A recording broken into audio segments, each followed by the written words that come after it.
Recording live from Glory Hole Studios in Chicago and beyond. This is Cognitive Dissonance. Every episode we blast anyone who gets in our way. We bring critical thinking, skepticism, and irreverence to any topic that makes the news, makes it big, or makes us mad. It's skeptical, it's political, and there is no welcome mat. This is episode 653. See, so we're going to do something a little different today. We are. I'm pretty excited. We're going to do you remember when you were, I don't know, maybe you still get them. Do you remember as a kid getting the penny saver? Yeah. Thrown at your yard? Yeah. Penny saver, shopper. The shop. I remember when I bought my first house and like you get the penny saver whether you want it or not. Yeah. And so every day or whatever showed up, I don't know if it was weekly or daily, I don't remember anymore. They would throw the penny saver at you. And I would go out and throw it in the garbage. It was like this like a daily thing, right? Yeah. So every day you go out and like I sort my mail outside at the recycling bin. I don't even bring junk mail into my house. I just throw it right in the recycling bin. And so I have this habit where I would go out and, and like it's my first house. So I kind of like love this house and, I'm trying. And every day there's a soggy, shitty, I didn't want it sitting under the snow trash paper.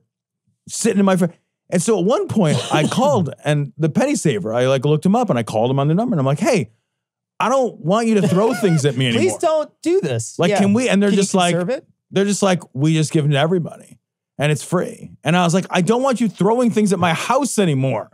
It's a really weird thing. It is super weird. It's not a thing you wanted. Is there anything else can I just drive around throwing dead squirrels at your house? Here's the thing, like you take your old couch and you throw it off on the side of the road. That's dumping. Now you're the bad guy. Now that's dumping. But if it's the penny saver, you need to take a dump on the penny saver. There you go. And that's dumping. I wanted to throw it back at him. But I'm not mad at the driver. He's just doing a job. Like what you need to do is you need put to me on the do not throw light list. it on fire and set it right outside of their door. That's how you get rid of it. Yeah. So speaking of which, this penny saver thing. That was my lead. Did you like it? Great. It was great. I thought you'd like that. This last week I'm getting out of my car and thrown on my driveway upside down, kind of half in the ditch, is a plastic wrapped newspaper. And this newspaper is called the Kane County Reporter. This newspaper doesn't exist, okay? It does kind of exist. It's in your right hand. It kind of exists. I can see it. But it is not a real newspaper, okay?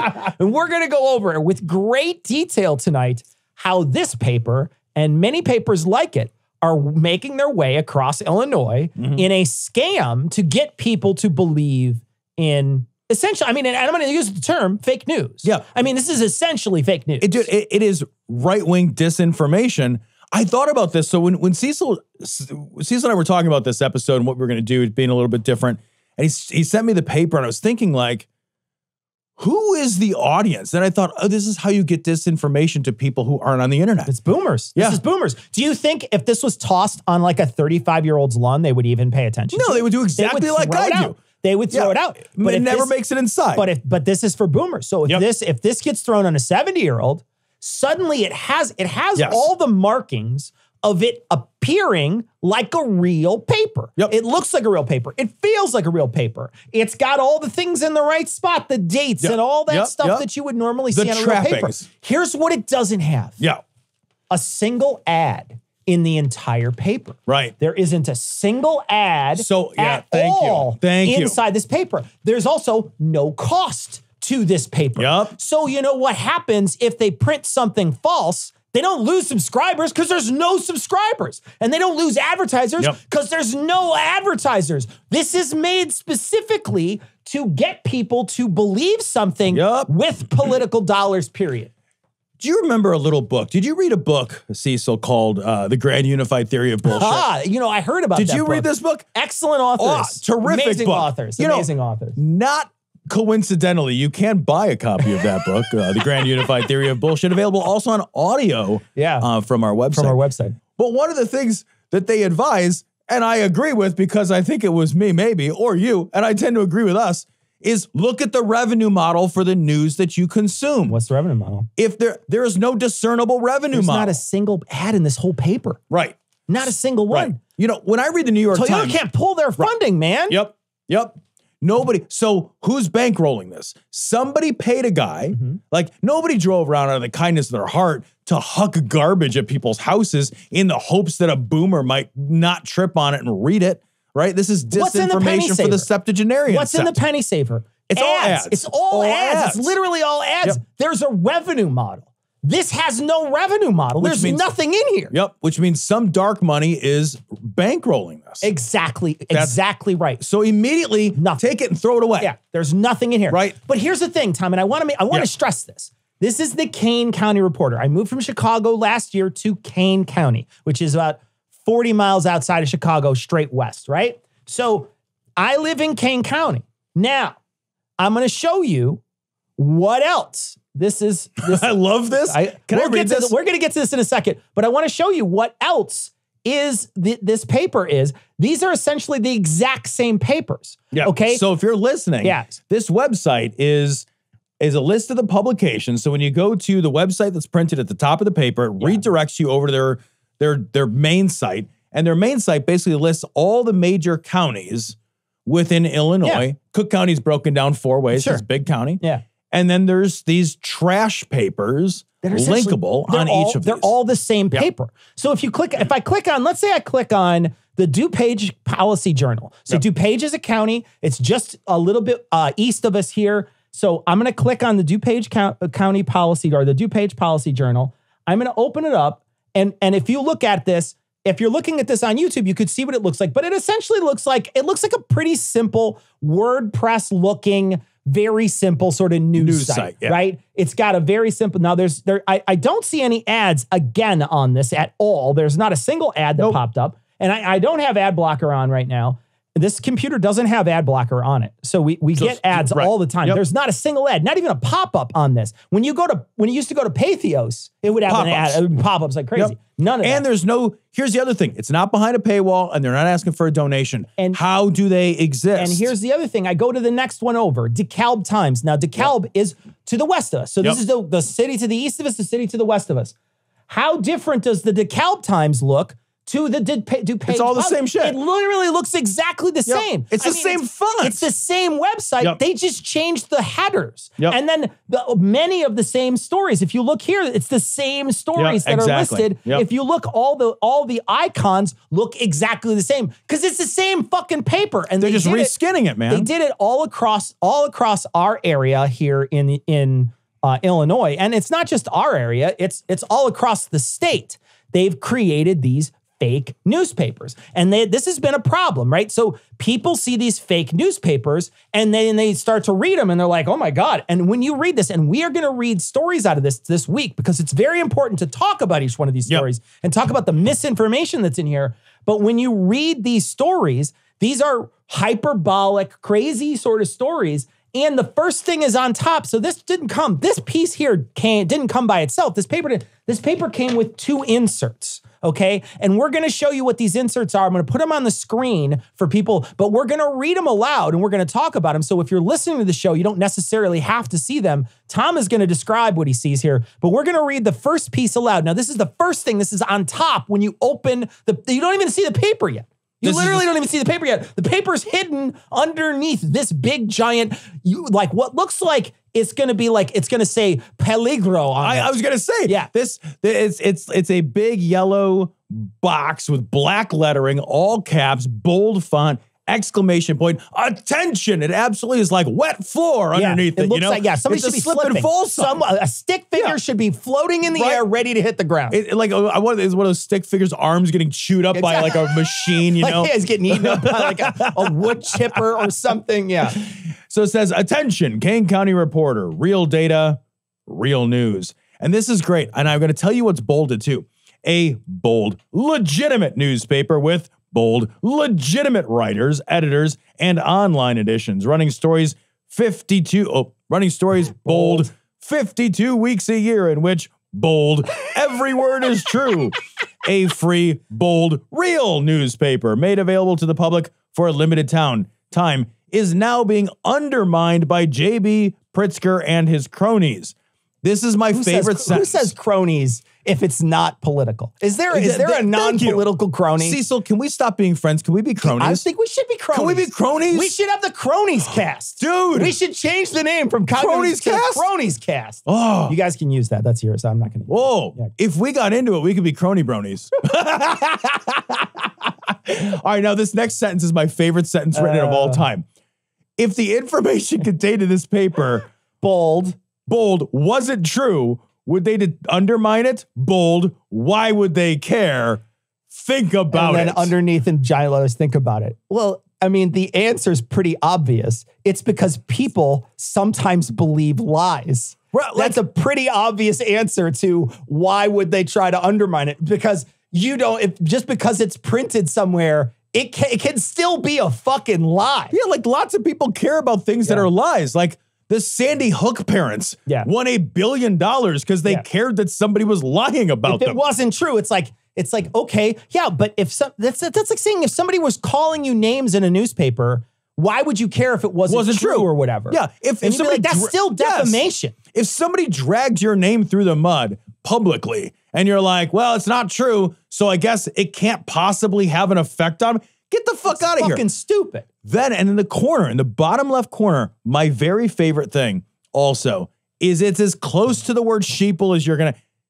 People of Illinois, it's time to wake up. Yep, wake up. I love how the right hates the woke, but still wants you to wake up. I know. Well, now I guess they're trying to spin that around in some way and like call themselves the Awakened or something like that. Oh my fucking God, are you serious? So instead of woke, it's going to be the woke versus the awakened? Awakening or something. I don't even know.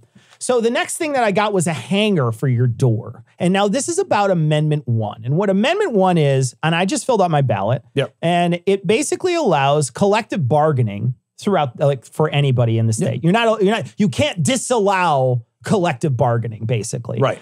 And what they're spinning it as is they're trying to say that this is going to raise all our tax dollars because it's going to give teachers and firefighters and other people the opportunity to collectively bargain. Great. Yeah, it'll strengthen unions and allow other types of workers to unionize that have been unable to unionize previously. So here's what Amendment 1 says according to the door knocker bullshit. Door knocker bullshit, yeah. Amendment 1, impact on Illinoisans. A vote for Amendment 1 will give the state's government unions. What does that even mean? The strong state, what does that mean? The state's government unions, the strongest powers in the country. Oh, I think they're saying that the government unions will be more powerful than all the other unions. These people like certain government institutions, though? Like, do they ever bitch about police unions? Yeah, right? Do they ever bitch about that? That's a good point. Like, I'm for this because I want teachers to have more power. Right. That's what I want. I want them to have more collective power.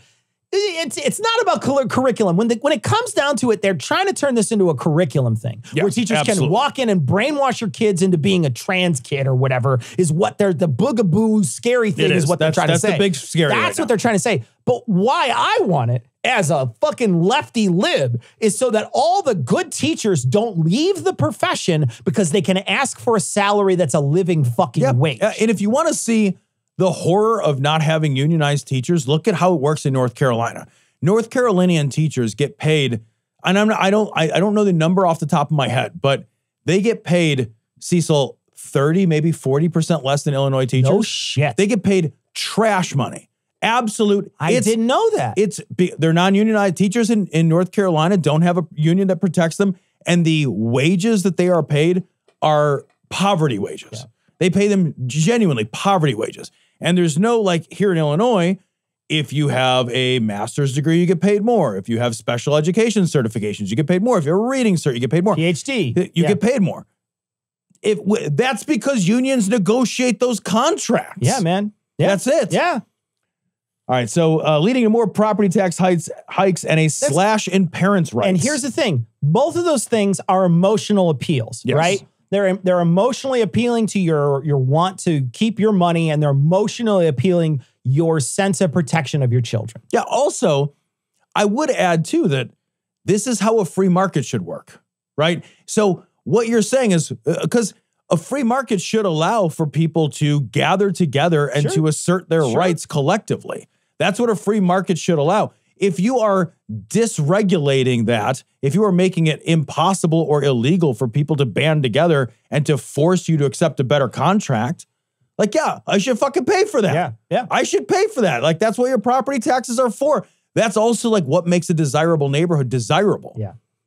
No, I like absolutely. And the thing is like what they're trying to push it on you as your property taxes, but on this piece, and I don't think we should read the entire thing because they're basically saying, you know what I mean? But each piece is basically telling you, you know, not only is it saying you should not, you're going to get more property taxes, but it's also saying, you know, at the very bottom means more small businesses and entrepreneurs will flee Illinois because if your workers can get together and collectively bargain against you and you can't stop that, right? Then they're like, oh well, then they're all gonna leave, and you're like, yeah, but if they're gonna treat their workers like shit, don't we care about the workers too? Yep. Like it's like we never care. We're just always like, well, the business owners should just get all the rules and they should get all the perks and we should never put any rules whatsoever on business owners. You're like, fuck you, man. Like those companies wouldn't exist without workers. Also, like, aren't most of you workers? Exactly, man. Like, how many of you are the fucking business owner? Yeah. Almost everybody is the fucking worker. That's how that works. Yeah.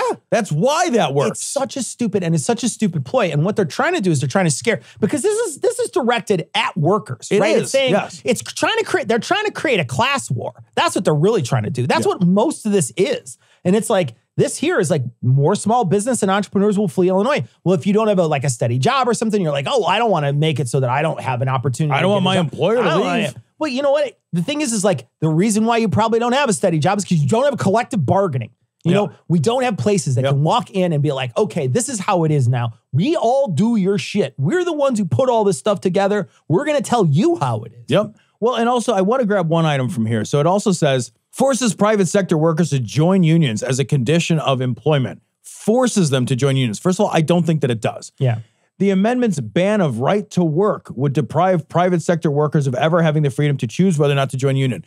The right to work means you have a right to be fired. That's exactly That's all that it is. Nobody, like the right to work, Illinois is a right to work state. And what a right to work state means is that you are almost undoubtedly not secured in your employment through contract. It means right to fire. Right. Which means that your employer, you can walk into your employer and they can say, hey, come into my office, and then you're fired. And you're literally That is fired. the amount of protection. Yeah. You don't even have to give a reason why someone is laid off.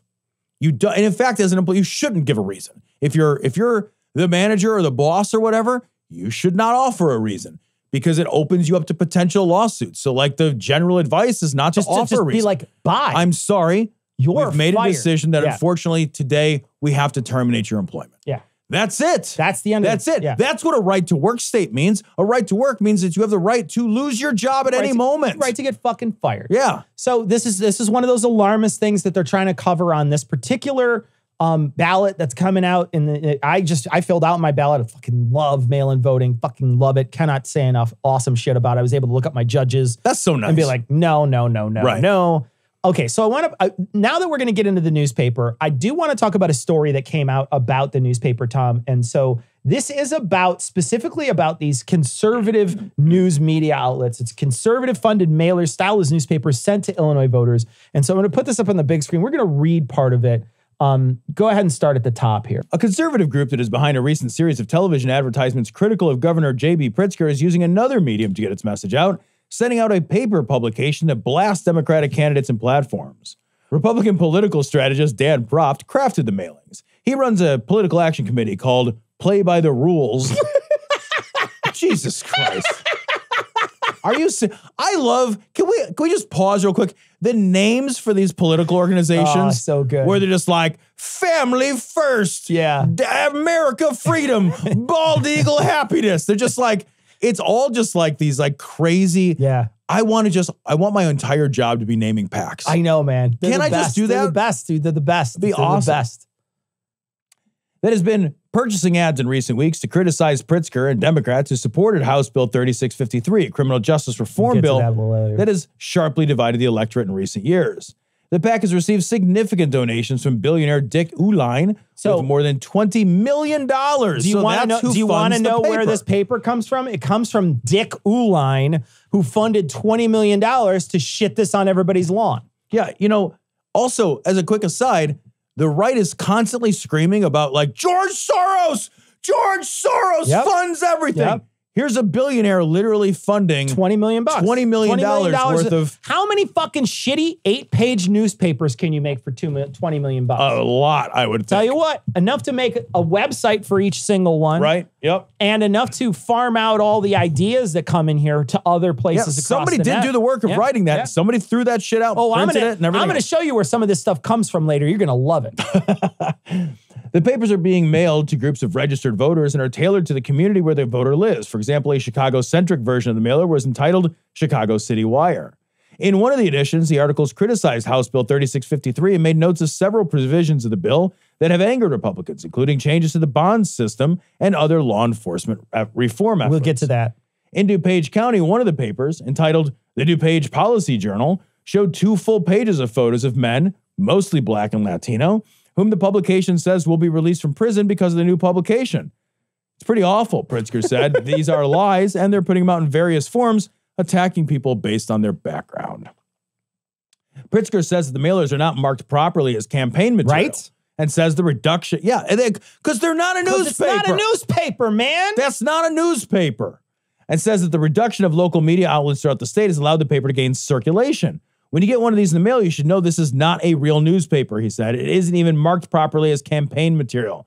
It's put out by this right-wing network of newspapers that we all know exists in Illinois, and they're trying to take over where local, real journalism, unfortunately, has receded. And that is a good point, because as journalism has lost a lot of its own revenue model and its own ability to reach people, and like we've moved into a revenue model of clickbait bullshit consumption by headline, like that leaves a gap. You're right. It leaves a gap. It leaves an information gap. Proft dismissed Pritzker's concerns about the publication in an email to NBC5. This is my favorite fucking line. Newspapers spreading misinformation and representing only one point of view. Pritzker must be talking about the Chicago Tribune and the NPR AFL-CIO Chicago Sun-Times. What I love too is like, okay, but people can pull their funding from those papers. Right. Well, they can stop those papers from printing lies by holding them accountable. You can't hold these people accountable. Yeah, there's nobody to hold accountable. There's nobody there. The Chicago Tribune endorsed former Republican Governor Bruce Rauner over Pritzker in the 2018 election. I love that he calls out the Trib and they're like, yeah, they endorsed the other guy last election. It is not yet released an endorsement in 2022. Endorsed anybody yet. It's so good. Anyway, it does say at the bottom, it's unclear whether they violated any election laws. But yeah, it's really just a terrible, it's genuinely a terrible thing. So we want to get back to the paper itself. Let's talk about the paper itself. I scanned it all. And so this is what it is. This is what it looks like close up. If you're not watching this, it looks like just like any other newspaper. It does, but it has so much graphic on it. It kind of, to me, reads like a Daily Mail or a Mirror or like one of these like trashy tabloids. Yeah, it's not all text on the top part of this newspaper. Literally, the top half of this newspaper is all pictures. All pictures. But what was it that we just did a citation? We just did it, but years, like maybe half a year ago, where there's Boss Tweed. Yeah. And Boss Tweed was mad, not at people printing articles about him in long text. He was mad at cartoonists. Yeah. Because people will look at the cartoon and they will make up their mind about the person. And this was turn of the century. Yep. This is still happening. This is turn of 2 centuries. Yeah, it is, right? But this is still going on. It's funny when you first asked me, when you first held up the paper and you asked me, what do you not see here? Before you answered ads, I was going to say, well, there's no funnies in here. No funnies. Like, where's the funnies? Yeah, where's the funnies? Why are you giving me a newspaper? A lot of jumble. There's no funnies. Let me tell you something. This would be a great paper for Dilbert. Let me tell you, Dilbert could crush it in this paper. So what we're looking at on the screen, on the main headline is the Pritzker family, Lurie Children's Hospital promote gender and sex development experiments to Illinois public schools. And then it has an image from that hospital that says there's no right way to be transgender, and it lists multiple different ways that you could be transgender. And this, of course, is immediately the fucking bat signal to every single person out there. If you want to make conservatives mad, you talk about trans kids, because they hate trans kids and they hate parents that love their trans kids. And this is their litmus issue. And this is. So the thing is, like, if they put this on their front page, and you read past this story, then you are their target audience. Great point. That's a great point. So you put your like barrier up front, and you know that if somebody gets past that barrier, then like you've got them with all the rest of your messaging. It's a great point. So this particular story, it was done. So this is a story that's by their own news service, right? So it's done by their own news service, this company that creates all these papers. But in it, they're essentially quoting one guy. The guy so when they say nothing in this paper is not true, that kind of is true. They're not making any of these claims. They're literally quoting a dude who's making these claims. That's how you get away with it. So you can totally get away by saying, and I don't know, I didn't check everything in here, so I'm sure there is fucking a ton of untrue shit. But at least in this first main story, they can quote this guy, and this guy, when they quote him, it doesn't matter, because we quoted a guy. And when you say it's not true, be like, that's a real quote. That's a real quote. What are you saying is not true? Yeah. And so that's what they can hide behind. So I want to tell you exactly who they're quoting a man by the name of Chris Rufo. Never heard of him before. So I looked him up today, and I want to read you from Wikipedia. Oh my God. Oh my God. So they're quoting a man named Chris Rufo. This is going to be rough. He's an American conservative activist and senior fellow at the Manhattan Institute, which is a conservative think tank. He is best known for his activism against critical race theory, which he says, quote, has pervaded every aspect of federal government, end quote, and poses, quote, an existential threat to the United States, end quote, and is anti-American. Rufo is also known for his opposition to the LGBTQ education in schools, contending that public schools are often, quote, hunting grounds for sexual predators, end quote. Rufo has also said that, quote, to get universal school choice, you really need to operate from the premise of universal public school distrust, end quote. What in the world? He's talking a lot in this article about a children's hospital here in Illinois, and about how those articles in the things that are in the hospital that they're giving out supposedly to like kids, and they're trying to push the trans agenda, quote unquote. They're basically educating any school that wants to know about trans people. And so they're educating them. But he doesn't even live in this state. Yeah. He lives in Washington. Yep. He doesn't, like Washington State. He doesn't even live here. He doesn't have any, he has no dog in this hunt whatsoever. Yeah, man. It's not his schools. It's not a hospital near him at all. All he is a warrior from another state quoted in this paper about this particular issue. Yeah, man. And when you read something like that, does anti-American not read to you nowadays like not white? Yeah, absolutely. Like when it's like, oh, that's un-American. That's anti-American. You're it's right. Like, okay, you're right. What you mean is not exclusively white. Not exclusively white. That's all. That has just become absolute code for that. Yep. I also, Cecil, my new dream job is to work for a think tank. Man, that's where the money's at. I got to work for a think tank. I've been thinking for free. Dude, you're like a sucker. Right. If you went out there and worked for a think tank, think of how many Twitter videos you can do of you doing sword katas. Dude, you could just, I could do this. You could have axe and sword katas galore, and then once a day, maybe think something up and post it on Twitter. See, there you go. I got to work. Whenever I used to hear think tank, I used to think of like a sensory deprivation tank. I used to think of one with a big gun and boom, boom. Yeah. At least I wouldn't run out of breath if I was doing the sword kata. Pretty soon they're going to want to concealed carry think tanks. Oh God, right. Well, you won't even need the concealed carry part in most of the country anymore. Yeah, you just got to walk. You got to pass a vision test. Yes. But in any case, this whole story is just scaremonger. This guy's quotes about how terrible trans people are, and how basically every single teacher in any public school is a groomer, right? Because that's the word, that's the terminology. That's the new language. And specifically, that they want to push for a thing called school choice, which is a voucher system that would allow for students any student in any part of the state to decide, I don't want to go to public school. The tax dollars here will help put me in a private school or a charter school. A charter school, a Catholic school, a Christian school, an evangelical school, whatever school. You get that instated, suddenly you have people from all over like, they're not going to be accepting people that don't have the funds to get in. And this voucher system might not pay for the entire thing. So again, you're still privileging people with money. Yeah, the voucher system on its face, when you first read it at first blush without a passing thought, it sounds rather fair. It's like, oh, I paid $7,500 in taxes or whatever, and that's for schools. And why shouldn't I be able to use that for the local private school instead of the public school?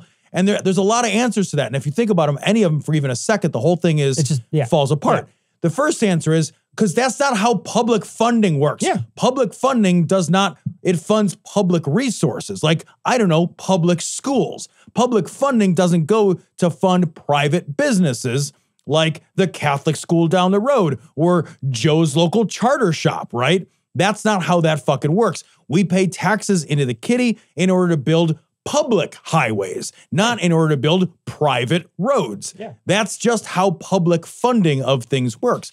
It also necessarily degrades the quality of our educational and opportunities in all of our communities when we defund public schools. This is what that amounts to. This amounts to a defunding of public schools by pulling those dollars at a choice level away from the public school. So the public schools then ultimately get less and less well-funded. They have less and less resources. To your point before, other people make up the difference between the dollar value for their voucher and the amount for their tuition. Private schools that are selective, make no mistake, will simply raise their tuition by the value of the voucher, right? So and those for-profit schools can make a hell of a lot of money. The education in some of those schools too is shit. Yeah. When you go to a private school, all of a sudden, you are no longer subject to any of these sort of like public educational requirements. Educational standards. So like, what do I mean by that? Well, if you go to a Catholic school, your biology teacher might not have a degree in biology. Your biology teacher might have to have a degree in anything at all. It's not required anymore. Yeah.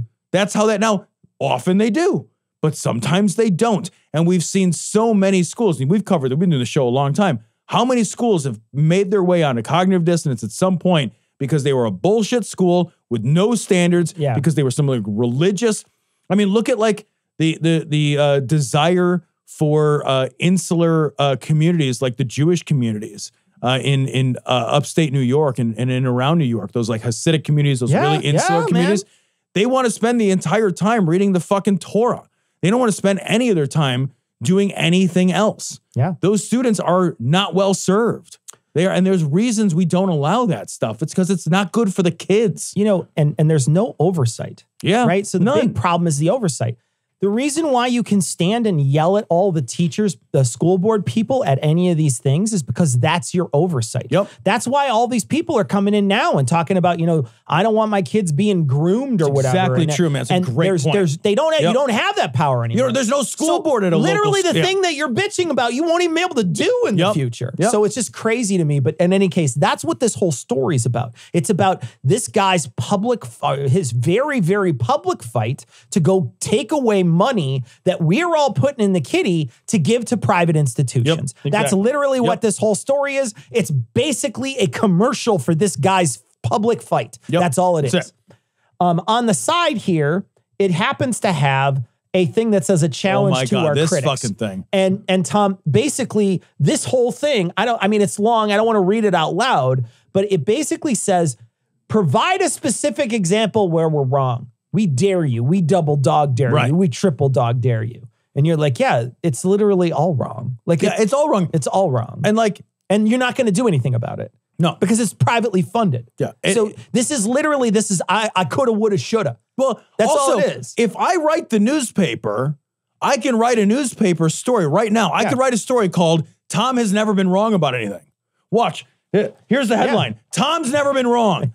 by Tom, who has never been wrong. And subheading, isn't Tom great? This newspaper sure thinks so. You could write anything in your own newspaper. And here's the other thing. It's not like they're going to come out with another edition tomorrow to correct it, right? There won't be a correction on page 3 because this is the only edition that's coming out. Right. This is it. Do you think the activist-run right-wing disinformation newspapers can be like, well, eggs on our face. Whoopsie. Oh, we challenged our critics, and boy, do they get the fuck out of here.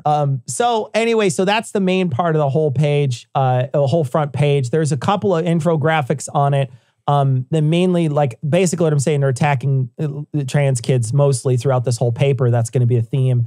Also, there's a story in here about the lady who ran a primary against JB and lost. Yeah. And she's basically mad about it.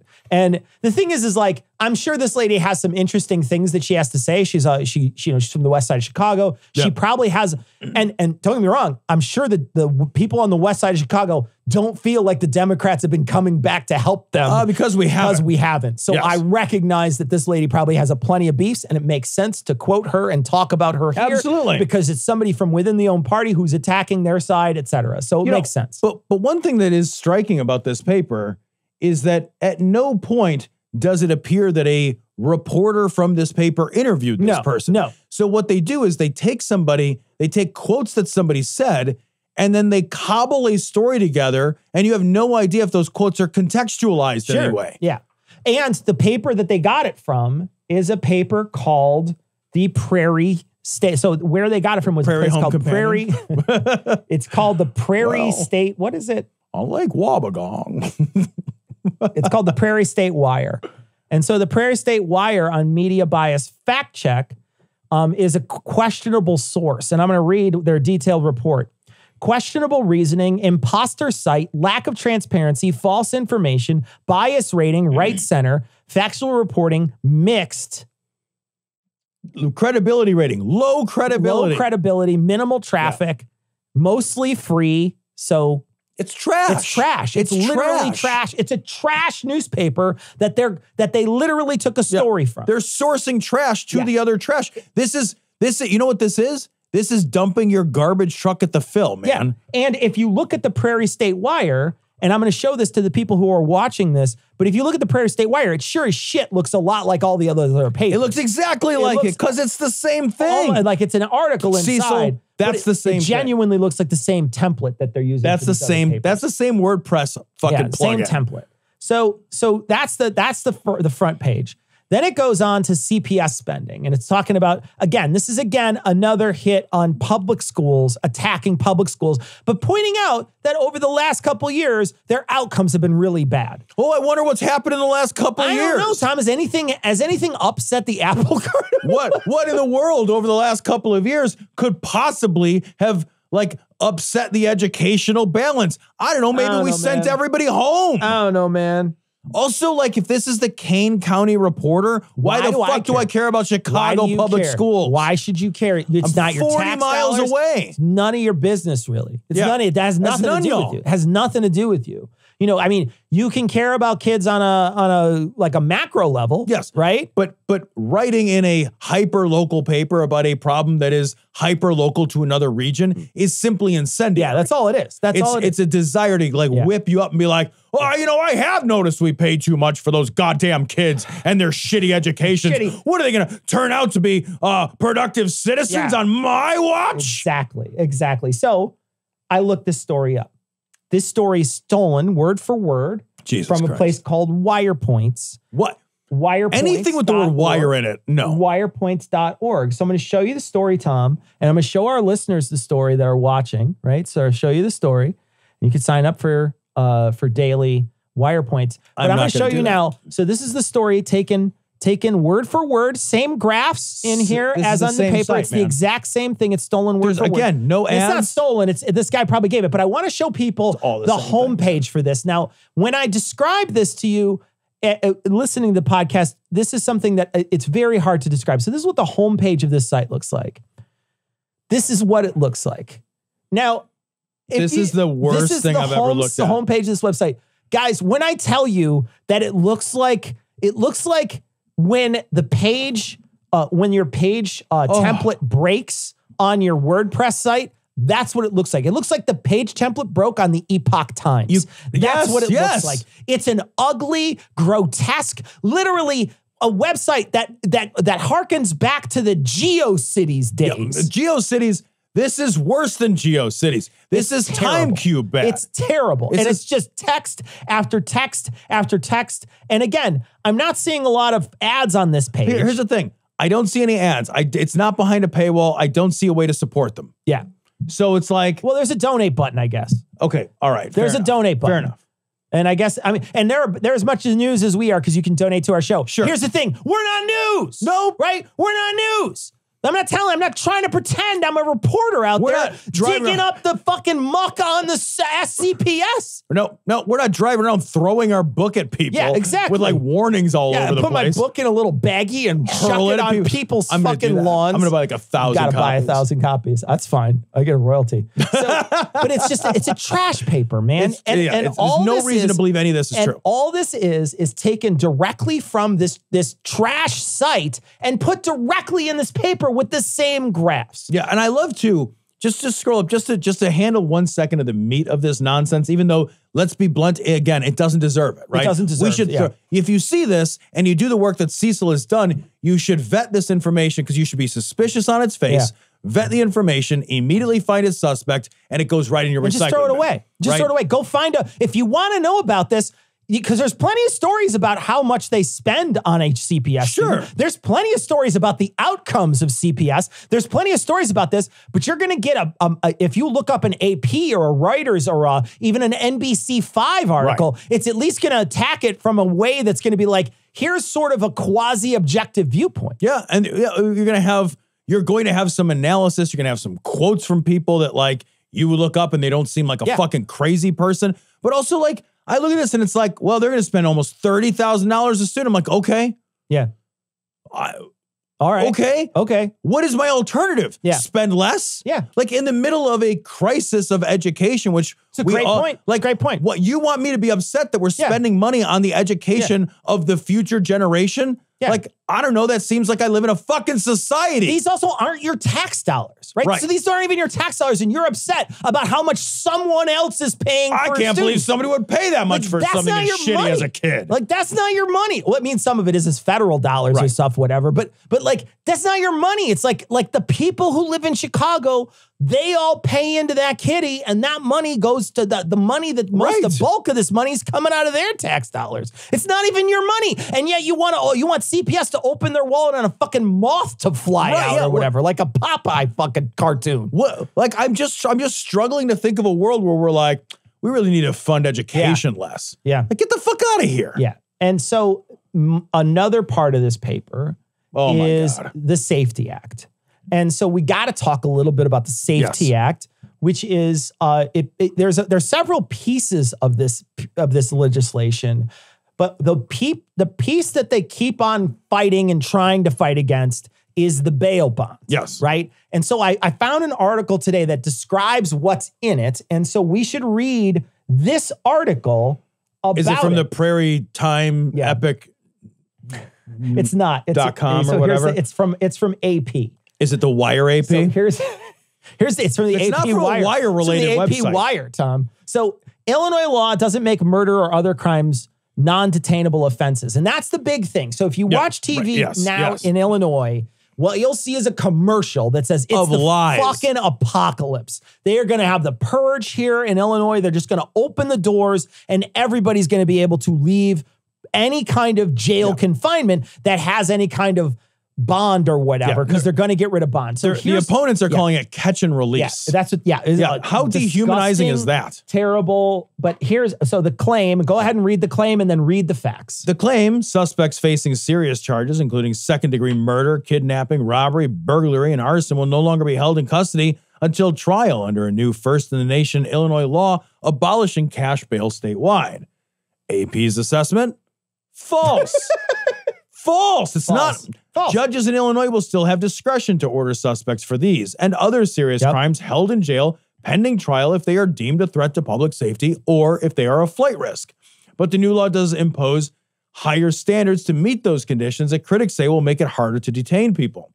Social media, so here's the facts. Social media posts and conservative news outlets have been taking aim at Illinois' Pretrial Fairness Act, which is scheduled to take effect January 1, distorting how the law will work.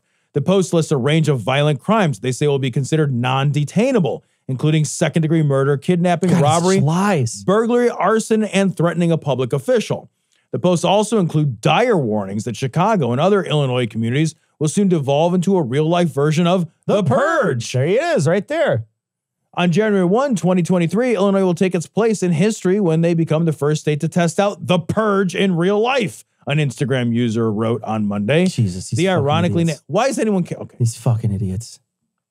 The post, which includes an image of the menacing masked marauders from the 2013 movie, received more than 80,000 likes as of Thursday. Yeah. Illinois' new law ends cash bail or payments imposed by a judge as a condition of a person's release pending trial. It's among the most contentious parts of the SAFE-T Act, a wide-ranging criminal justice bill Illinois lawmakers passed in 2021 in response to the nationwide reckoning on racism and police brutality following the deaths of George Floyd, Breonna Taylor, and other people of color. In this bill is police accountability. Yes, this bill is Illinois police accountability. So, of course, the police unions are going to be trying to shove this and get rid of it. But they're seizing on this particular piece because they think it's something they can distort enough to scare people into believing it.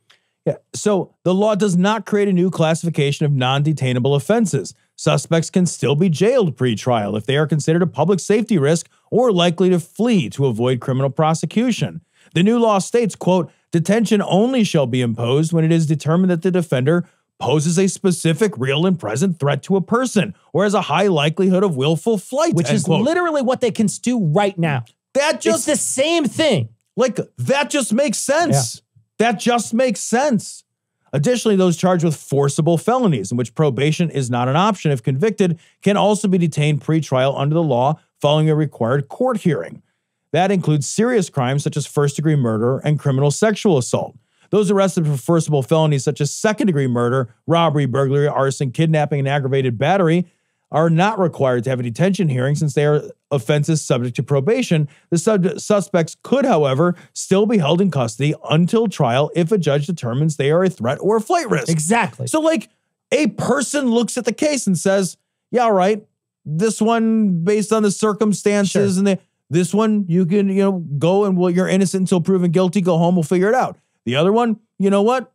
This is much more serious. And chances are, for a lot of these ones that have violent chances, there's not going to be a judge. There's not a lot of soft judges on crime, and it's man. also just, there's not going to be a judge who's going to want to have that on their record, where they let somebody out, and they let somebody out, and then they went and did something. So it's going to be a conservative way to handle this anyway, because it's up to the judge to make those decisions. And it's not like there's a bunch of activist judges out there willing to, like, throw a bunch of people who might be violent out into the streets. It's just not true. And the thing is, that we have always had a system which was racist and classist at heart. And it's always been classist. This is an attempt to fix this. Yep. So, in other words, if you got arrested for arson and they set a $100,000 bail and you're a hedge fund manager, you just pay your $100,000 and you go on your merry way. Yeah. And if you are arrested for arson and you are a construction worker and you don't have $100,000,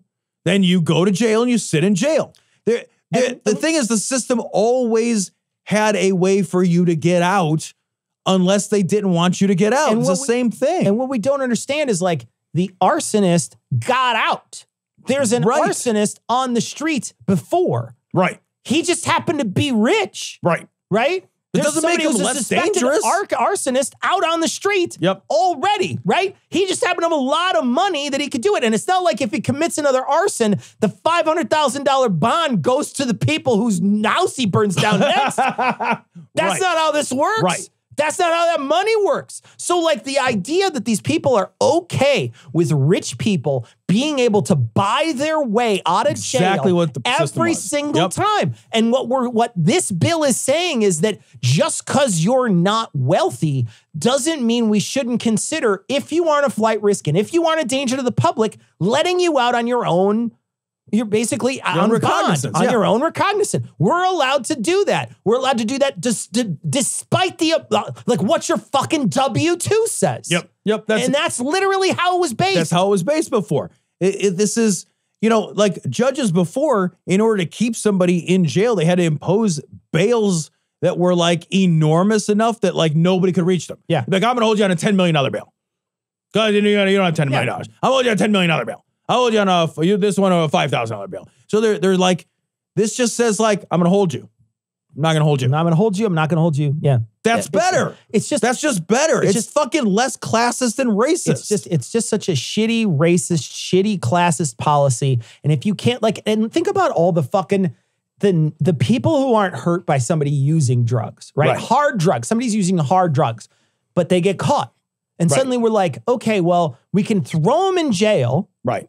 And pay for that, by the way. All you people worried about your taxes, that's the other thing too. You got to pay paying for that shit. And then they keep these people. One of the reasons why another thing about the Safety Act is they're saying we want to have reasonable times for people who are even held to get a trial. Yes. And that's a problem in the United States today. We have a problem. It's so fucking, I think about this all the time, Cecil. Like, I'm really passionate about this subject.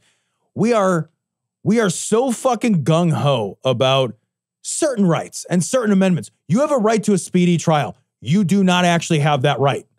That is a right which we simply don't have. It is not unusual at all to get arrested and to have your trial take place a year, 2 years, longer after the point of arrest. You do not have a right to a speedy trial in this country. You don't get it. They set the system up to where you essentially are almost blackmailed into waiving your right to a speedy trial in order for procedural activities to push forward. Everybody waives that right because it's a garbage right that we don't enforce because we don't have the system resources and the infrastructure to make that right actionable. And where are all the fucking Second Amendment fucking gobblers on that shit, and it strong arms all those people in jail that are being held because they can't afford it. They strong arms them into pleading.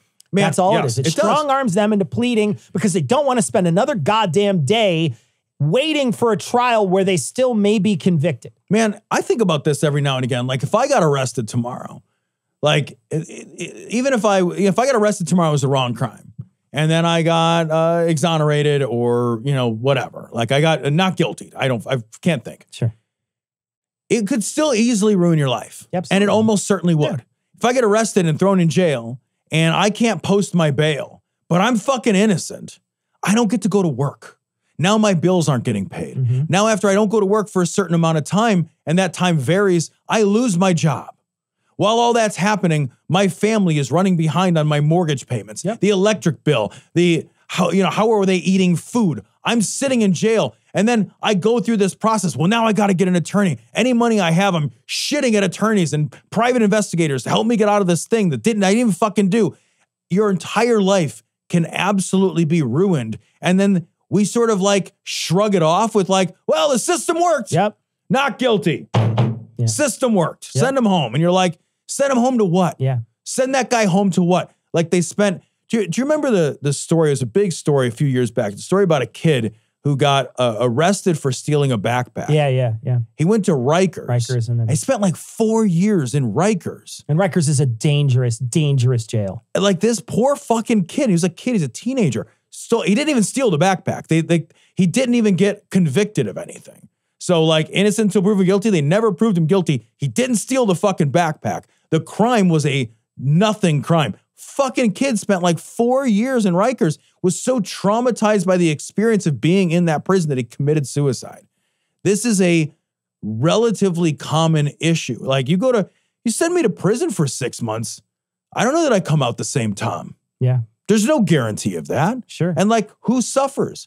This system of bail, a system of like pre-trial detention for these extended periods of time are costly to our whole society. Yeah, for sure. And they're racist. Yeah. And in this article, we talked about the sort of invective that they were throwing out. Yeah. But in this article, they're saying, setting criminals charged with crimes like second-degree murder. It's the exact same thing. Wording, it's man. the exact same wording from an Instagram post. Yep. It's the same wording. They're using the same wording because they know it's going to get you emotional. It's going to get you afraid. And they want to get you afraid. I saw a commercial the other day about how terrible the crime is in Chicago, how unbelievable terrible. Since I moved out here, every time I tell people I'm from Chicago, they're always like, I'm sorry, or, oh, wow, bet you're glad you got out of there. And I'm like, no, actually, I loved Chicago. Yeah. I miss it every day. Like, I loved it. And they're like, oh, man, I never go down to the big city. You know what I mean? Like, God, that's basically it. Like, that's it. These people, they're all afraid of Chicago. They're all terrified of Chicago. And this is easy. It's easy to tune these people up. It's easy. It's super easy. And all you got to do is show a commercial with intense music and a deep voice guy telling them that fucking somebody's going to come and take your shit or kill you. And you'll scare a lot of them. I also want to real quick harken back to the intentional use of the same language you've heard before. So this is a common strategy. If they use the same language that you saw in that Instagram post, and they use it here, and then we use it at 2 or 3 other places, the more often you see it, the repetition of those words in that same order lend those things an internal credibility that you can't safeguard against because it speaks to certain cognitive biases that we have. It is a psychological manipulative trick. It absolutely is. I heard that somewhere once before. I don't remember where, but that rings true. Keep saying it over and over. Yep. Now, this next part is about, it's about this particular person is saying that Democrats who were caught in a scheme that have been accused of something, Pritzker has supposedly said they should step down. Right. And they're asking for more accountability, even though their party has not been accountable for anything. I'm 100% for anybody who's involved in corruption to step down and be accountable. But it's super funny that they're talking about it in someone else's party and not their own. Well, right. And there's plenty of opportunities for plenty of Republicans who've done plenty of bad shit to step the fuck down. Like, I don't know, help with an insurrection or something crazy. Minor like details, that. minor little things. Right. Also, and not to get too far in this story, but like, also when you read this story, the people that are like, what do they want the governor to do? Hey, step down. The FBI is investigating. If there's a crime, they'll charge you with it. Yeah. What should the governor do? What should he do? Punch him in the face? Go challenge him to a celebrity boxing match? Right. I don't know. Run him out on a rail? But in any case, this is one of those stories it's written by the particular the company that put this out, this Kane County Reporter. But then there's specifically, they're quoting somebody, they're quoting a bunch of people in here who were basically saying like, look, these people need to be disciplined. And here's the thing. I don't disagree. If you're caught in a bribery scheme, you should be disciplined, period. And again, they're quoting the next party. The next one down is who wrote the actual article? So it's the Kane County Reporter. Nobody. There's not a person. There's not a person. It's not a person. It's not a human, Tom. It's the reporter wrote it. So even in every single day, it's all anonymous. You don't pick up the Chicago Tribune and they say this story's by the Chicago Tribune. Yeah, this story's by Mike Royko of the Chicago Tribune. That again, if you see anonymous or anything that you see that is anonymously posted anywhere or written, should immediately be dismissed. Yeah, it's suspect. Permanently. It's suspect. Like that's trash. Yeah, anonymity is trash. Yeah. And so there's 2 stories right in a row. The first one at the top of the page that talks about this corruption, and then another one below it that talks about the corruption, but then quotes our local guy who's the Republican running for the House seat here in our area. Yeah. So they're quoting that guy to sort of get his name in your thoughts. So when you've gotten this far into the paper, you're going to remember it when you go to the polls late next week. Again, another safety act that's here, again, written by the Kane County Reporter. And then they show somebody's face here. That's from Facebook, which is funny. They have an image that they say that they attribute to Facebook. Real quick. Yeah. It's amazing that they credit their images. I know. As I found it on the internet. I found it on the internet. They don't credit the article to a person. It's awesome. But they'll find the thing. Yeah. So at the bottom of the page, the headline is "Shame on Paddock Publications for Giving in to J.B. Pritzker's Temper Tantrum." So Paddock Publications, I guess, they wound up, they had to print this, I guess, out of state. So they had an in-state person who was printing these. And from what I sort of gathered, Pritzker put in enough, basically like, you can't print that shit. That's fucking garbage. They stopped doing it. And so they had to go out of state to find it. Now, I want to read who this guy is. This is the representative. Now, I just want to say, this looks like a headline, but it's a letter to the editor that's not listed as a letter to the editor. It just starts with Dear Editor, but it's not listed as letters to the editor. It's not sectioned off from the news. It's still, it looks like a news article. It just says Dear Editor at the top. Now, the person who's writing this is a representative in the area, and I want to read who he is.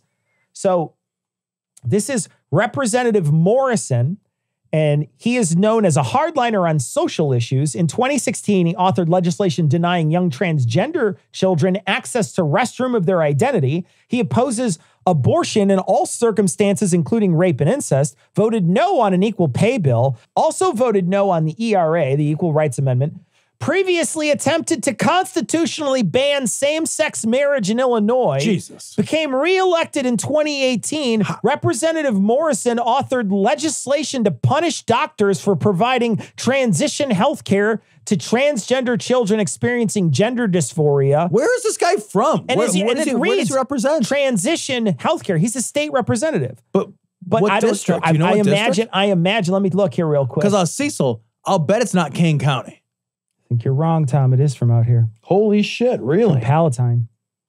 Palatine, Rolling Meadows, Inverness. Wow. I am amazed by Palatine, Rolling Meadows, Inverness. That's their representative. So, wow. In any case, this guy he's just a trash human, right? So, he's got an A rating from the NRA. He condemned that hospital from the front page of this. So literally, of course, they're going to post exactly what he has to say. And then again, to your point before, they don't say anything. What they do is quote people saying things. Yeah, and this is just a letter to the editor in a trash newspaper that has nobody. I mean, like, he could have posted that on his fucking Facebook page. Yep. The next page says kink, BDSM, and trans-friendly sex toys for Illinois Children's School. And again, this is talking about this children's hospital and how they have, stuff that talks about kids getting gender-affirming care. Right. Just make it so that they grow up, because we know that they are at risk if they don't express their real gender. Right. They can be seriously at risk. It can seriously damage kids. And this is the standard for care. Yeah. Like, that's the thing, is like, this is the medical standard for care. But, and like this top line headline, sex toys for school children. Yeah. Where? Yeah. Like, what are you talking about? Yeah. Like, I read through this article. Where is the sex toys? Where's the sex toys? Yeah. Literally, here's the thing. It doesn't even come up in the article. Yeah. And it's not really an article. It's really, when you see this. This is a weird thing. When you see this, it's like a whole page, but the font is suddenly like 15-point font. And I think they couldn't fill up the whole paper. So they just sort of made like a big, giant 15-point font piece. And then, of course, they're making fun of the people who are part of J.B. Pritzker's task force. Yeah. Because one of them claims to be non-binary. And so, like, immediately they're putting him on a freak show because they want to make it seem like that person is an absolute terror and a freak because they fucking choose a different pronoun than you. Yeah. And again, they have a headline that in no way matches any of the rest of this stuff. No. And if you scroll down, they're talking about, here's the thing where it says using strap-ons. So intro to kink and BDSM at the bottom. But you want to read it? Yeah. So intro to kink and BDSM. An interest in BDSM can be difficult to talk about with a partner, much less a complete stranger. So how about we make this easy on you? Here's a transcript of our imaginary conversation for you to peruse in the comfort of your own home. An interest in, and then they have that same paragraph again. It's literally the same paragraph. It's the same paragraph. So I think what this is supposed to be is a screenshot from Lurie Hospital? Yeah. Is that what they're showing? I think that's what they're trying to show you is a screenshot. But then they don't tell me anything about where this lives. Right. So like what you're doing is on the website. You're taking a picture from their website, which could be a completely adult-facing part. I have no idea this is for kids. Right. Like, what? In any case, so that's what it is. And now we move into a big, giant headline that says what kids are reading. And it says Illinois public school teachers who once recommended Nancy Drew-like mysteries, historical fiction to book-loving students are being encouraged to promote a new emerging genre, child sexualization. This is the groomer stuff, right? Yep. And they're trying, what they're trying to do is attach it to public schools to make it seem like they're the ones out there trying to change your children. They're trying to brainwash your children. They're trying to convert your children. And this is what they're talking about. And so they have a bunch of books, and each one of these books, it talks about what's in the book. One of them is called Genderqueer. One of them is called Flamer. Another one's called All Boys Aren't Blue. And My Shadow is Pink. The only one that seems to be a child's book is My Shadow is Pink, right? That looks like it might be a child's book. It says it's aimed at kids. So maybe it is, right? Maybe it's a children's book. The other ones don't seem like they're children's book. And here's the kicker. They list where these books are found. Yeah, and then so they you start can go listing, complain at your school. But it's not school. Oh, you're right. These are Illinois public library locations. So these are public. Each one of these is a public library location. These aren't at your school. Those aren't school listings. Those are at your public library. And you have no idea where those books are in your public library. They told you they're in the kids section, right? But who the fuck knows? And they didn't even say they were in the kids section. They intimated that they were in the kids section with this dumb fucking paragraph at the top. But all they do is list a big long list of cities where you can find them in your public library, not find them in your school library. Yeah. And also the availability of information and the availability of like sexualized fiction is nothing new. Yeah. This isn't like nothing new is happening here. Like if you go to a library, I spent a lot of time at the library. There's a lot of erotic material in a library. I remember I used to stock shelves as a second job. I stocked shelves in the morning at the Barnes and Noble. There's an immense amount of erotica available. There's an immense amount of erotic material in books which are considered classics. But the thing is that the erotica, what they're really objecting to is that the erotic material that has always been available has been heteronormative erotica. Yeah, exactly. It's the heteronormative erotica that has, and it's been extremely male-centered heteronormative erotica. Exactly. Like extremely male-centered. It's all penthouse letters. It is. Yeah. So like when you read the classics, when you read classic literature that has erotic passages, if you read Henry Miller, like there is an immense amount of erotic material inside Henry Miller. If you read, there's fucking sexual love letters from great writers, which have been, like published everywhere. You can get that shit at any high school library, and you always could. And I did. And that shit is super heteronormative and it's super male-centered. What they're really objecting to is all of a sudden there's sexually explicit and erotic material, which is available for people that are not dudes. Yep. That's it. Yep.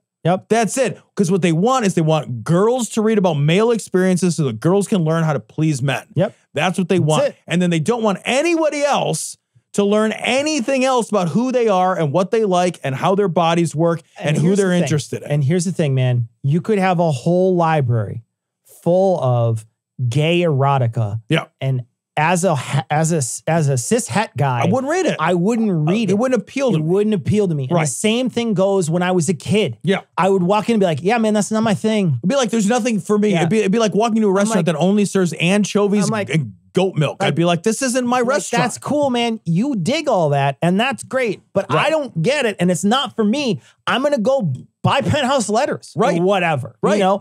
For me, that's what I want. And the thing is, like, that stuff isn't gone. It's still there. Yeah, right. They're just super threatened by the one or two examples. And here's the thing, like when you look at this paper, there's only 4 examples. They only listed 4 examples on the page. Yep. They didn't list 50, 100 books. They didn't show you a whole page full of all these books that are pushing all this,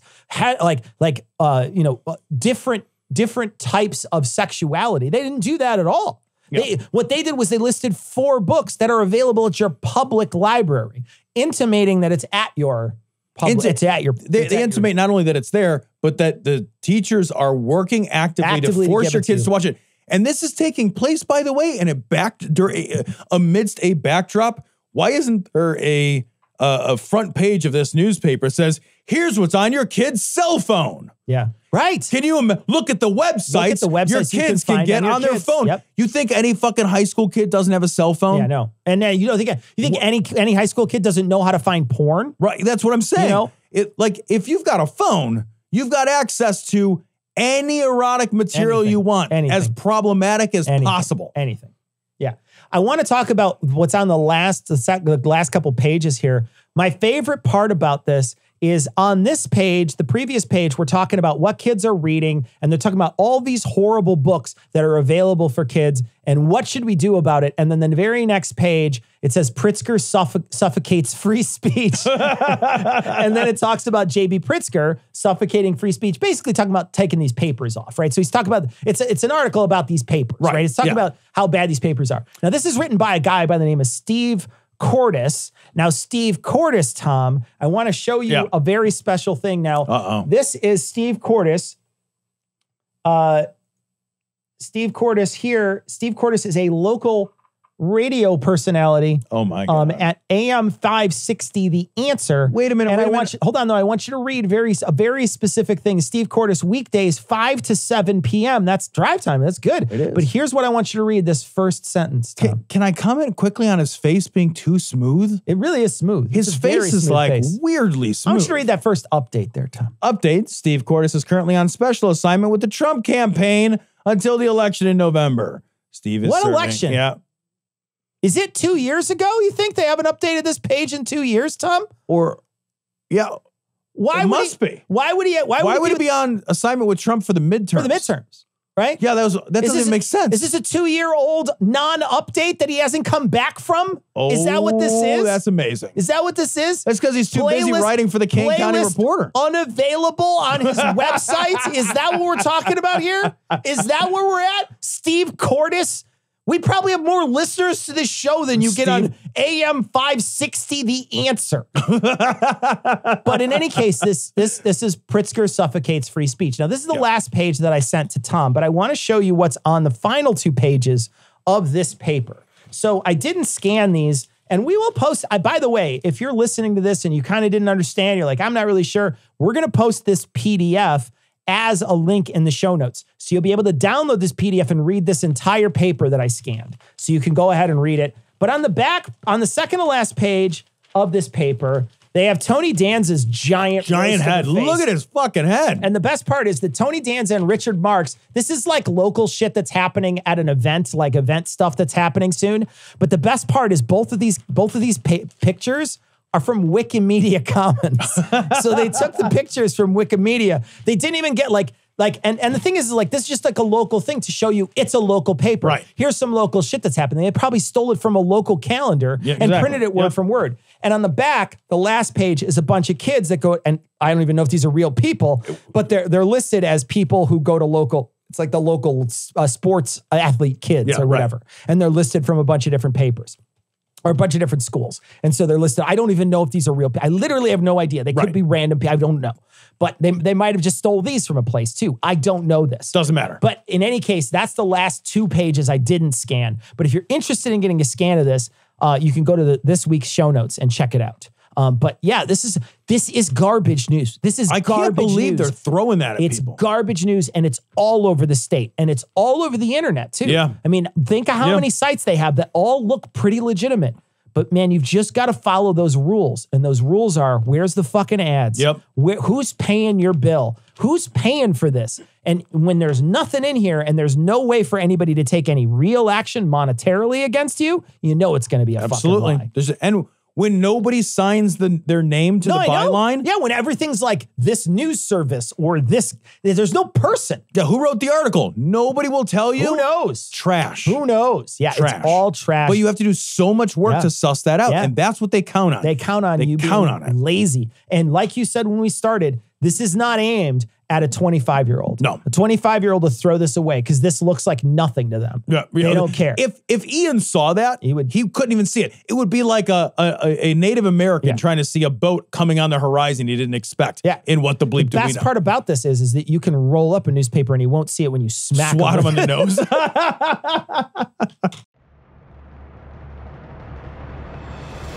Attention. Have you or a loved one been affected by capitalism? Well, then you may be entitled to deep state election tamper.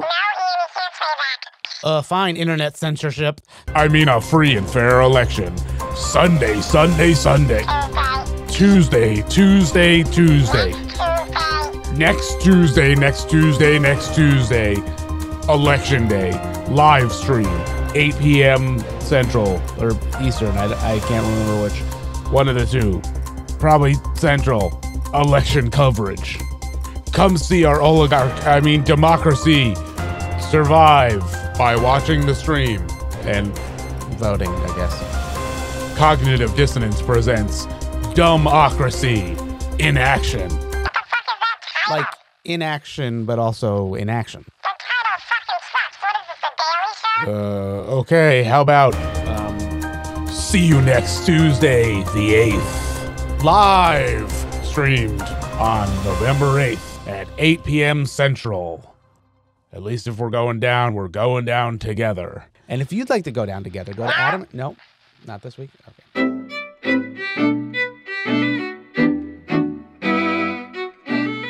So that's going to wrap it up. Thanks for joining us here on YouTube. If you know somebody in Illinois who might have been fooled by one of those papers, send this link to them. See if they can sit out that way. But we want to thank you for joining us. Remember, like, share, subscribe, all the happy stuff you're supposed to do on YouTube. Share our stuff out with people and keep talking about the channel. Keep commenting. I know that commenting is a big thing, so please keep commenting below. And we're going to leave you like we always do with the Skeptic's Creed. Credulity is not a virtue. It's fortune cookie cutter, mommy issue, hypno-Babylon bullshit. Couched in scientician, double bubble, toil and trouble, pseudo quasi alternative, acupunctuating, pressurized, stereogram, pyramidal, free energy healing, watered downward spiral, brain deadpan sales pitch, late night info docutainment. Leo, Pisces, cancer cures, detox, reflex, foot massage, death in towers, tarot cards, psychic healing, crystal balls, Bigfoot, Yeti, aliens, churches, mosques and synagogues, temples, dragons, giant worms, Atlantis, dolphins, truthers, birthers, witches, wizards, vaccine nuts, shaman healers, evangelists, conspiracy, doublespeak, stigmata, nonsense. Expose your sides. Thrust your hands, bloody, evidential, conclusive. Doubt even this.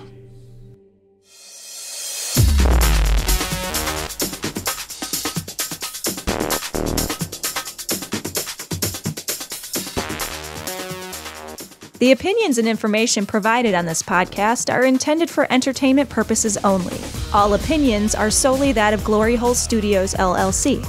Cognitive Dissonance makes no representations as to accuracy, completeness, currentness, suitability, or validity of any information and will not be liable for any errors, damages, or butthurt arising from consumption. All information is provided on an as-is basis. No refunds. Produced in association with the local Dairy Council and viewers like you.